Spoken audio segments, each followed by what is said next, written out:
मुल्क में माहिरीन माहौलियात मुर्गिला hills national park में कायम कमर्शियल तामीरात से मुतालिक सुप्रीम कोर्ट के फैसले को आईनी अदालत की जानिब से कलअदम करार दिए जाने पर तशवीश का इजहार कर रहे हैं। क्या आज के अदालती फैसले ने दारुल हुकूमत में माहौलियाती तहफ़्फ़ुज़ पर संजीदा सवालात खड़े कर दिए?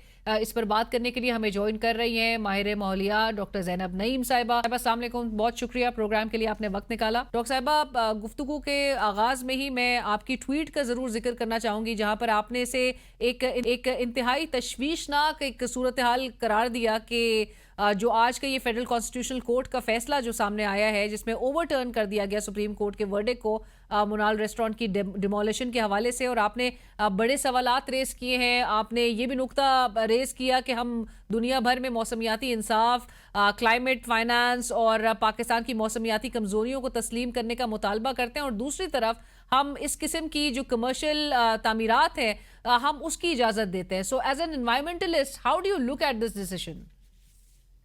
देखिए, पहली बात तो ये कि जो मार्गला हिल्स नेशनल पार्क है, ये जो लफ्ज नेशनल पार्क है, हमें इसकी डेफिनेशन समझने की जरूरत है। जहां पे मतलब होता है कि वहां जो हयातियाती तनों है, वहां के जंगलात हैं, वो आने वाली नस्लों के लिए वो एक वहां क्लाइमेट क्रिटिकल इंफ्रास्ट्रक्चर है जो उस एरिया के लिए, वहां के क्लाइमेट के लिए बहुत मैटर करता है। वहां पे डिपेंडेंट है लोग जो इंडिजिनस कम्युनिटीज हैं, और ये साल साल से ये बहुत इंपॉर्टेंट इंफ्रास्ट्रक्चर है। नदियां बहती हैं वहां के चरण परिंद।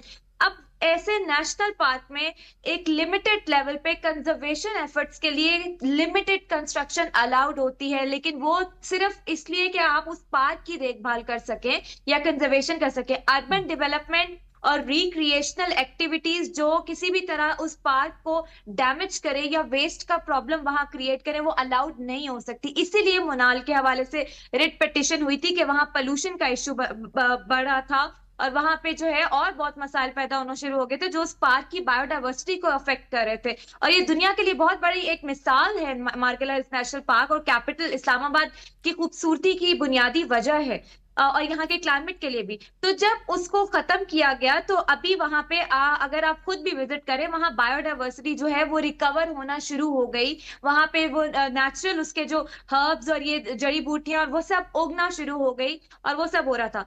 मुझे नहीं समझ आती कि जब हमने नेशनल पार्क को प्रोटेक्ट करने के लिए इतना लैंडमार्क डिसीजन दिया, फिर कैपिटल डेवलपमेंट अथॉरिटी या कोई भी और अथॉरिटी इसको अपील करने के लिए क्यों गई? हम क्यों अभी भी बहस कर रहे हैं जब हमारा हीट इंडेक्स 51 पे पहुंच गया, सैलाब आम हो गए, क्लाउड बर्स्ट आम हो गया कैपिटल में, कि हम जंगलात की कटाई को हम नॉर्मलाइज कर रहे हैं, हम नेशनल पार्क की इंक्रोचमेंट नॉर्मलाइज कर रहे हैं, और फिर हम दुनिया के सामने जाके कह रहे हैं कि हम क्लाइमेट वल्नरेबल है, हमारी सपोर्ट करें। तो ये तो दुनिया के सामने मजाक बनने वाली बात है कि दुनिया हमें क्या सपोर्ट करेगी जब हम अपने ही मुल्क के अंदर इस किस्म की इंक्रोचमेंट को अलाउ कर रहे हैं। डॉक्टर साहबा, इसके फर्दर कॉन्सिक्वेंसेस क्या देख रही हैं? क्योंकि अब डिसीजन के बाद मुल्क में ये बात हो रही है कि ये दोबारा से एक स्ट्रक्चर ये वहां पर खड़ा होने जा रहा है, दोबारा से मुनाल रीबिल्ड होगा। एंड एज एन एनवायरमेंटलिस्ट आप कितना समझ रही है कि इसके संगीन कॉन्सिक्वेंसेस होने जा रहे हैं?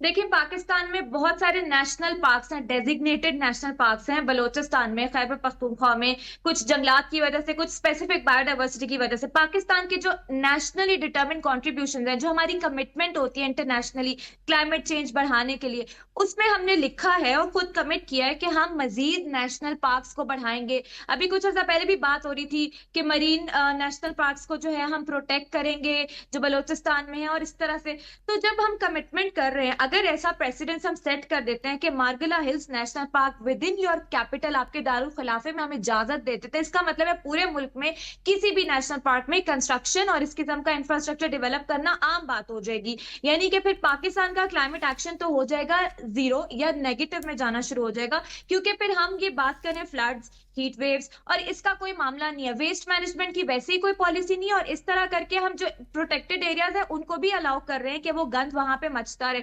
फिर हम कम्युनिटीज की रिजिलियंस इससे अफेक्ट कर देते हैं। कितने नेशनल पार्क है जहां पे जंगलात पे वहां कम्युनिटीज डिपेंड करती हैं और वहां के रिसोर्सेज के लिए, इकोनॉमिक्स होती है, ये भी डेवलपमेंट का हिस्सा है। तो हम लोग फिर जो कहते हैं ना कि हमने इन्वायरमेंट को, माहौलियात को, क्लाइमेट को डेवलपमेंट की तरजीह बनाया हुआ है, हमने बजट टैग किया है, तो दिस इज मेयर कॉन्ट्राडिक्शन। ये फिर हम अपनी कही हुई बातों से ही पलट रहे हैं, और इसके रिपरकशंस बहुत ज्यादा हैं। इस्लामाबाद ऑलरेडी मैं बार बार मेंशन कर रही हूँ, हीट इंडेक्स 51 पे पहुंचा है।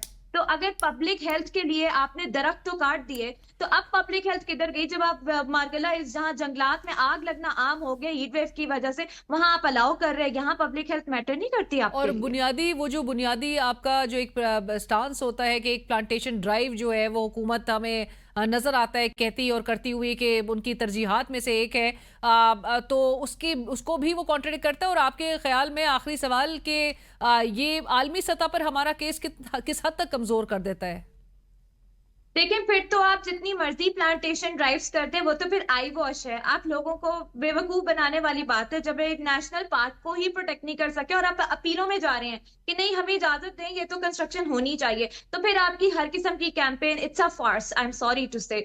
जहां तक इंटरनेशनल केस है, हम मुसलसल एक क्लाइमेट वल्नरेबल कंट्री हैं और फाइनेंस बहुत बड़ा मसला है, कर्जे में डूबा हुआ मुल्क है। इंटरनेशनली अब अगर पाकिस्तान जाके अपना केस लड़े भी, तो कल को कोई भी क्वेश्चन कर सकता है आप अपने मुल्क में ये सब चीजें अलाउ कर रहे हैं, तो हम आपको हम्म। फाइनेंस क्यों करें? पहले अपना घर ठीक करें। तो this is a question mark on our credibility as well कि हम क्लाइमेट का केस अब किस बुनियाद पे रेस करें, जब हमारे मुल्क की इन्वायरमेंटल गवर्नेंस इतनी खोखली हो चुकी है। जहां हम सस्टेनेबल डेवलपमेंट की बात कर रहे हैं, वहां पे 3 पिलर्स होते हैं, इकोनॉमी, सोशल एंड एनवायरमेंट। हम 2 को याद रख रहे हैं, सोशल एनवायरमेंट को शायद, इकोनॉमी को शायद, लेकिन एनवायरमेंट टोटली निग्लेक्ट कर दें तो वो सस्टेनेबल डेवलपमेंट नहीं होती, वो वेस्टेड इंटरेस्ट होते हैं।